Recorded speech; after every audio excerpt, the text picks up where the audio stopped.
Welcome back to RX Muscle's Iron Road to the Olympia 2019, brought to you by Chemical Warfare. I'm Dave Palumbo, and Olympia weekend is now in the history books. We have the 15th Mr. Olympia crown in Brandon.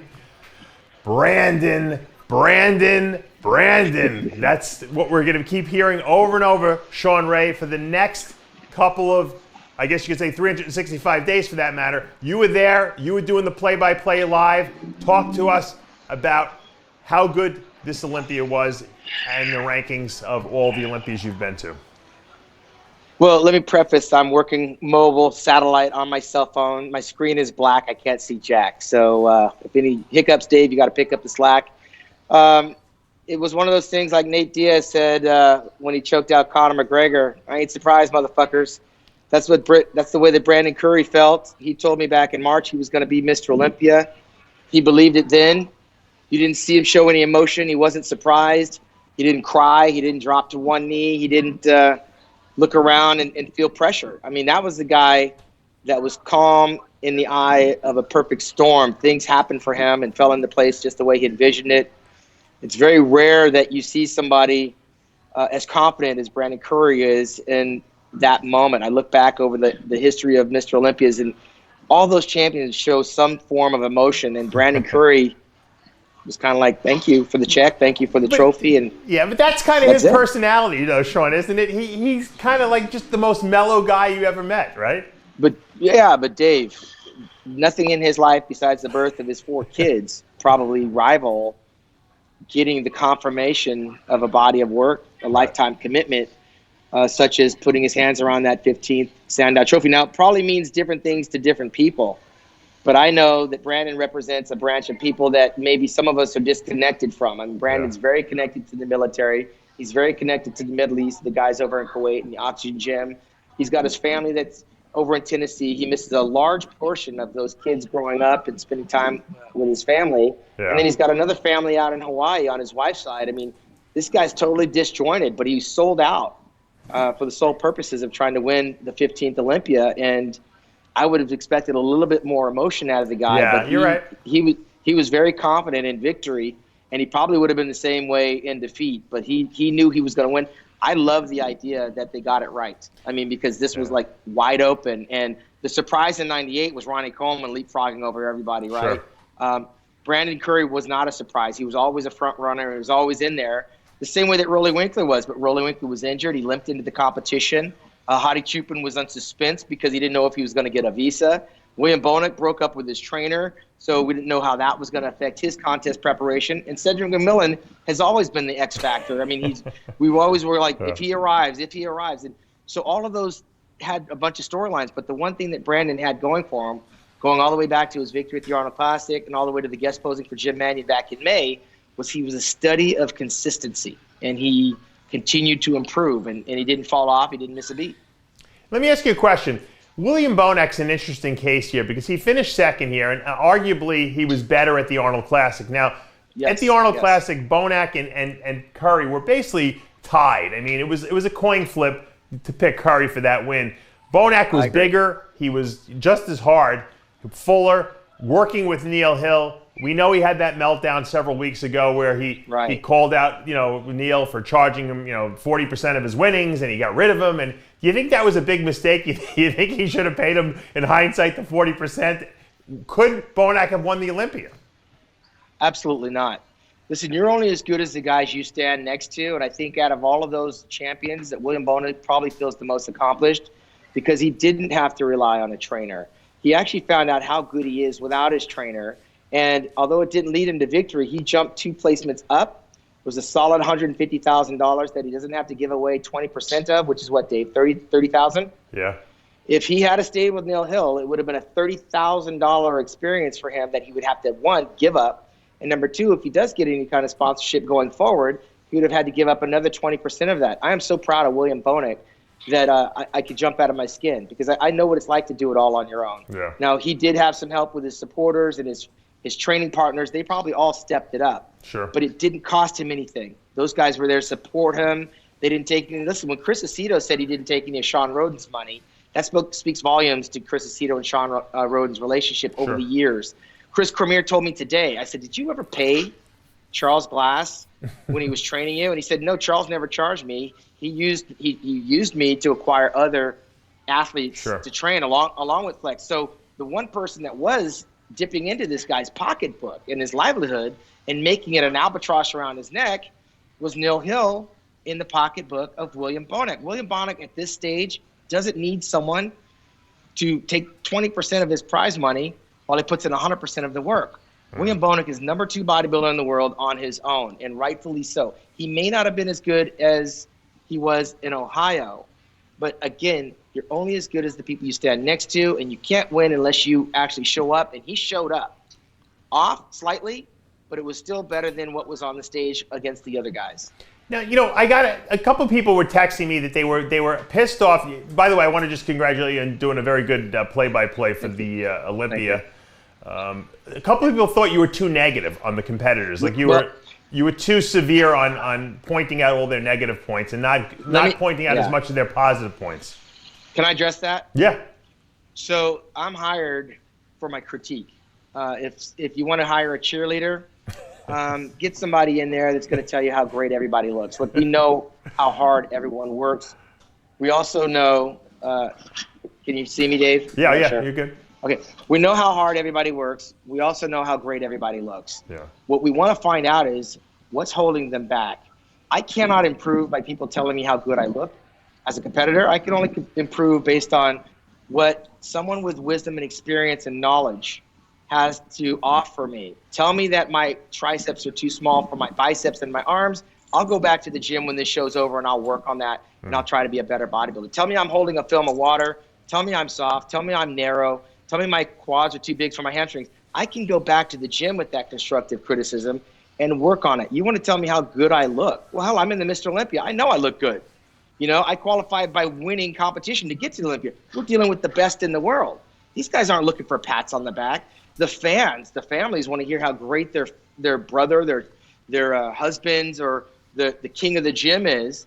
But these athletes need to hear constructive criticism from somebody that's been there. I'm a Hall of Fame bodybuilder. I'm overqualified to talk about what they're feeling, what they're going through, what the mindset is. But I can also tell you what they don't see. My mom has always thought I should have won the Mr. Olympia. And guess what? In 13 tries, I never did.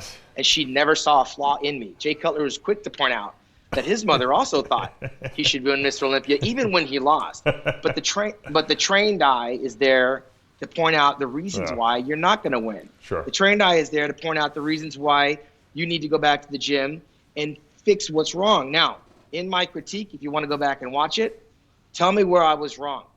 I mean, my personal favorite was Hadi Chupin for number 2.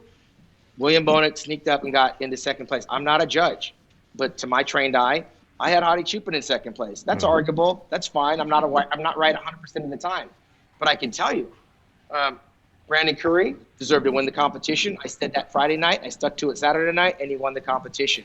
I picked the top 3, and the top 3 was exactly how I said it. Rolly Winkler, I said, was fighting it out with Dexter Jackson for 4th and 5th. Dexter Jackson wound up 4th. Rolly was in 5th. I'm not looking for accolades. I'm not looking for pats on the back. I'm a critic. Critics criticize, and I try to do it constructively and in a manner where I can talk to these athletes when the show is over. I can break bread with them. And 9 times out of 10, they respect my critiques.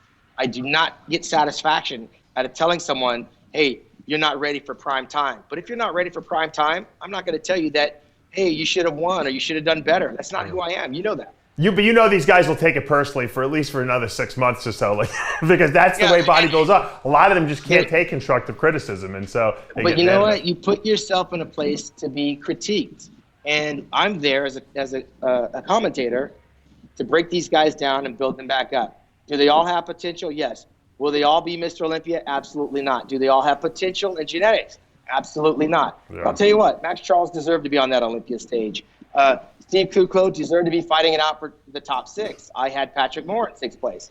Sean, I want to ask you about Patrick Moore because a lot of people are building Patrick Moore as the next Ronnie Coleman. I mean, this guy is a crazy freak. He's got tremendous structure. He's got a tiny waist. He looks like a young Ronnie Coleman. And from what I understand, Lita Labrada told Chris Aceto that this guy trains like Ronnie does in the gym. He's got that Texas 2 body parts. You know, you got to train each body part twice a week. You know, crazy amount of volume plus heavy weights. I mean, that typical, you know, Texas mindset. Do you think this guy has got potential to be a future Mr. Olympia possibly?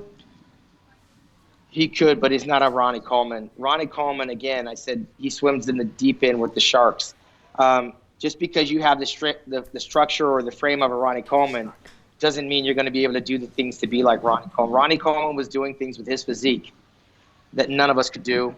And even though you have the structure of it, you want to be Ronnie Coleman, you got to eat, sleep, and train like Ronnie Coleman, and there's only one Ronnie Coleman. I mean, we will never see another Muhammad Ali the same way we'll never see another Michael Jordan. I doubt we'll see another Ronnie Coleman.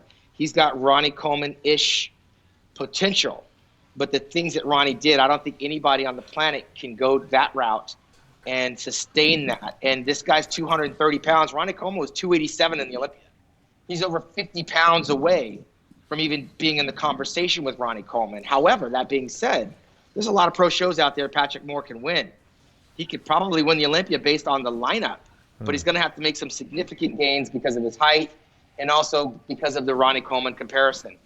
I don't know how this guy trains, but I doubt he's training the way Ronnie Coleman did. And if he tries to, he could easily tear his body apart. We already know that, Dave. We know injury is right around the corner when you try to train like Ronnie Coleman. Yeah. Well, Shawn, we may have to get you to just call back in again because I think you're frozen. Your face is frozen on the screen. But while you're doing that, I'm going to just I just want to mention, you know, Chris Aceto was sending me pictures of Patrick Moore, you know, the entire prep, and I was just more and more amazed by how great this guy looked, and it blew my mind that, you know, a guy can come out of nowhere like that because we're so used to not seeing people come out of nowhere. We're so used to the typical guys. All right, this guy's the next in line. Here comes this guy. This guy caught everyone by surprise. I mean, he didn't even place at New York Pro last year. Then he comes back this year. He wins that California show, qualifies for the Olympia, and I'm seeing pictures of this guy, and he's getting better and better and better and better and better. And I'm saying to myself, Patrick Moore could be a real force in this year's Olympia. Do you think Patrick Moore deserved to be higher than he did? Dave, I called Patrick Moore the future for a reason.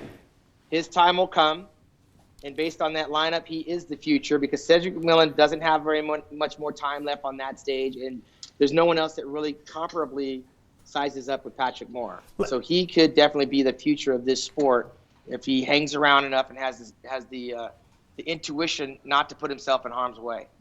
Shawn, what do you think is up with Cedric McMillan? What is he thinking? Here's a guy who has the potential to win the Mr. Olympia this year. This was his shot. He's beaten every guy on that stage before. He's structurally better than everyone. He's taller than everyone. All he has to do is get himself in condition. Why do you think he's got some kind of mental self-destruct mechanism? He can never bring it on the Olympia stage. He suffered a scare a few years ago and wound up at the Olympia and not able to compete because of some dehydration issues, trying to satisfy what we want from him, and that's to be ripped and peeled. It didn't work. He missed the Olympia, wound up in the hospital. That's enough to scare you straight. He probably doesn't want to go to that extreme, and not to mention he's one of the few guys that has a full-time job. That'll get in the way of preparation. And he also was unsure whether or not he could actually compete in the Olympia because he was short on points until he got the special invite. The Mr. Olympia is not something you get ready for on a few short weeks' notice or in a few short months. This is something you have to train all year for. I don't think he had a full year of preparation for this competition, nor do I believe he's willing to do the things to dry out to put himself in the mix because he got scared a few years back. And I think we're just getting the best of what he has to offer. I don't think Cedric McMillan can go to the extreme that we want him to put himself in the mix. Right. Let's talk about 212 for a minute. I want to just recap that. Kamal El-Gargni bringing the goods, taking that victory away from, you know, a guy who we thought was the heir apparent to the throne. I mean, let's face it. I mean, all we've been talking about, you know, is Mr. USA, you know, winning this show. And Kamal comes in here, delivers a consistent performance, wins the 212 Olympia. Was the victory well-deserved? What do you think happened? First of all, can you see me? No. I can't. My phone is acting up, bro. There's nothing I can do about it. You can't turn the video on? I keep talking. Don't worry about it. You can look at my ugly face instead. Anyway, we're gonna talk about the victory by Kamal, because I think the 212 Olympia title was vacated after Flex Lewis decided I had enough. I have 7 victories. I'm going to take off some time. And so I think a lot of people were wondering, is Hadi Choopan going to be the guy who steps into this 212 Olympia spot now? Because he certainly could have stepped in here and won. I mean, he was third at the Open. He easily would have won the 212. But Kamal comes in here and delivers consistency. Talk to me about this victory. If Hadi comes in with consistency? No, I'm talking about Kamal El-Gargni came in with consistency and won this title. Really stole it, I mean, in a sense. It was very close, David. I love what Derek Lunsford brought Saturday night. He didn't bring the same thing on Friday at the prejudging. However, if I'm Kamal, I'm sailing off into the sunset. Derek has youth on his side, and Kamal has nothing else to improve. Has nothing else to prove on that stage. Right, but you got to remember, he didn't bring it to the prejudging, but yet he lost both the night show and the prejudging to Kamal. So the bottom line was that he wasn't good enough in the judges' mind either day to win that Olympia. Yeah. And he was the heir apparent. I mean, so this was a huge win for a 47-year-old Kamal El-Gargni. But Derek is still the heir apparent. I honestly believe that Kamal probably won't be on that stage next year, and Derek Lunsford is not being challenged hard enough by Shawn Clarida. Shawn Clarida's maxed out, and he did the very best he could, and he looked the very best that he could offer. Derek Lunsford is still the heir apparent to that, and he's got plenty of time. He's 26 years old. Do you think we're going to see guys from this Classic division? I'm hearing rumblings of a George Peterson, who plays third in Classic, moving up to 212. I'm hearing rumblings of Keon Pearson, who's a genetic freak of freaks, moving up to that 212. I mean, could this lack of consistency on Lunsford's part, spell, disaster for him in the future? No, I think a lot of those guys are struggling to stay in that Classic physique. But, I actually believe that 212 might be a better fit for both of those guys that you just got done talking about. Absolutely. Competition-wise, I mean, George Peterson, is that his name, Peterson? Yeah. He definitely looks like a 212 bodybuilder. And Keon, too. So can you imagine those guys a few pounds heavier? Amazing. They'll be definitely in the mix. So I would recommend they both step up and challenge Derek Lunsford and don't let him have a walkover, because I just think there's too much distance between him and Shawn. And finally, I just want to wrap up the Classic. Obviously, a huge upset. Breon Ansley, 2-time defending champion, going for number 3. Very rarely do we see a Mr. Olympia in the best shape of his life get knocked off the podium. And yet we see it here. Chris Bumstead coming in and defeating Breon. What did you think of that decision? I said it a long time ago. That Classic physique title is not something that these guys are going to be able to hold on to, like Lee Haney, Dorian Yates, and Ronnie Coleman and Phil Heath. This is a contest that's going to be changing hands on a regular basis because of the diversity of the physiques. I mean, Bumstead's like 6'1", but you can knock him from the back because it's a little slight by comparison. But it's not a bodybuilding contest, Dave. The criteria is slightly different, and we get caught up with judging Classic physique the way we do bodybuilding. And so if you're still mindful that it's a physique show, not a bodybuilding show, right? Chris Bumstead has a lot of reasons why he won. There's a lot of reasons why he won, and I'm not going to argue with him. Did you agree with the decision, though? I mean, if you were judging? Can you see me right now? Yeah. Okay. My camera is totally out of You're freezing. You're going in and out, but I can hear you, so that's more important. Did you agree? In other words, would you have, if you were in the judging panel, would you have picked Chris Bumstead? I can tell you that I'm not going to debate their outcome, because I really believe that Chris had a lot of adjectives as to why he won.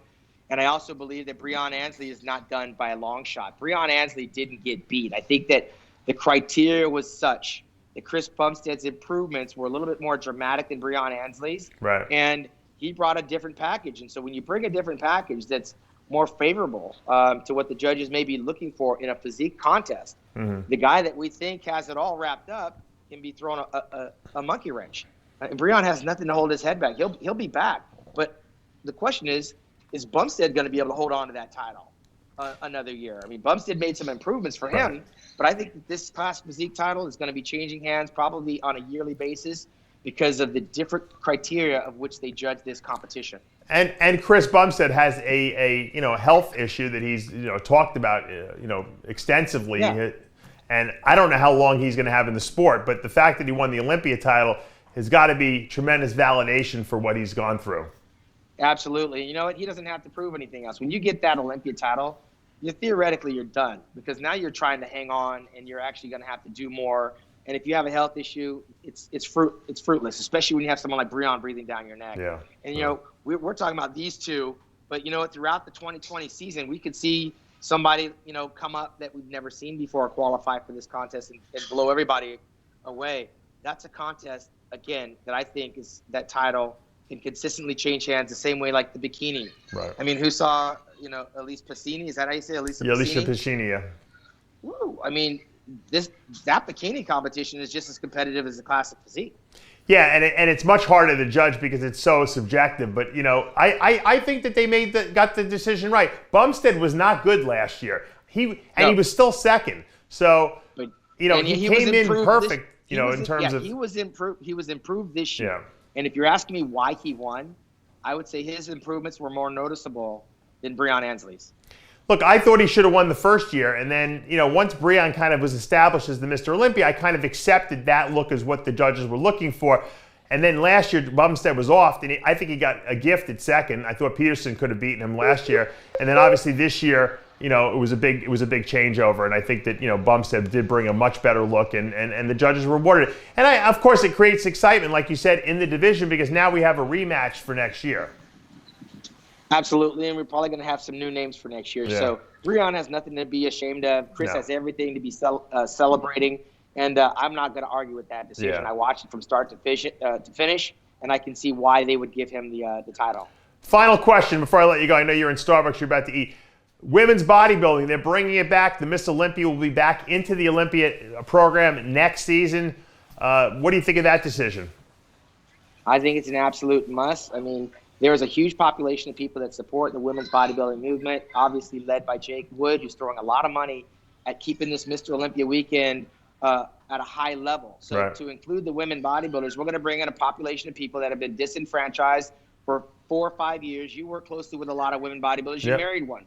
So there are people around the world, not just in Las Vegas, that want to see these women with muscle, see what's possible. And again, I don't think they're going to bring it back and go for the extreme. I think they're going to go back. The criteria might be slightly different. And I'm excited to see who the next Miss Olympia winner is. I don't think we're going to get more of what we saw in the past. I think they should just combine the divisions and call women's physique and women's bodybuilding Miss Olympia. I mean, I think we're at that point where they're pretty almost meeting each other at this point. I think we lost Shawn. All right, well, we're going to let Shawn go anyway because you know what? He has a lunch date at Starbucks there over in California. Thank you, Shawn, for joining us and giving us your opinion, your strong opinion, as always. But that's going to take us to the end of another episode of RX Muscles Iron Road to the Olympia 2019. Now in the history books, we're looking forward to next year's 2020 Mr. Olympia, where we should see the return possibly of Phil Heath, Flex Lewis, and who knows who else. Big Ramy, of course, could be thrown into that mix. And maybe if Shawn Rhoden gets his case clarified, we'll see Shawn Rhoden, the 2018 Mr. Olympia, back in the lineup as well. For now, I'm Dave Palumbo. We'll see you next time.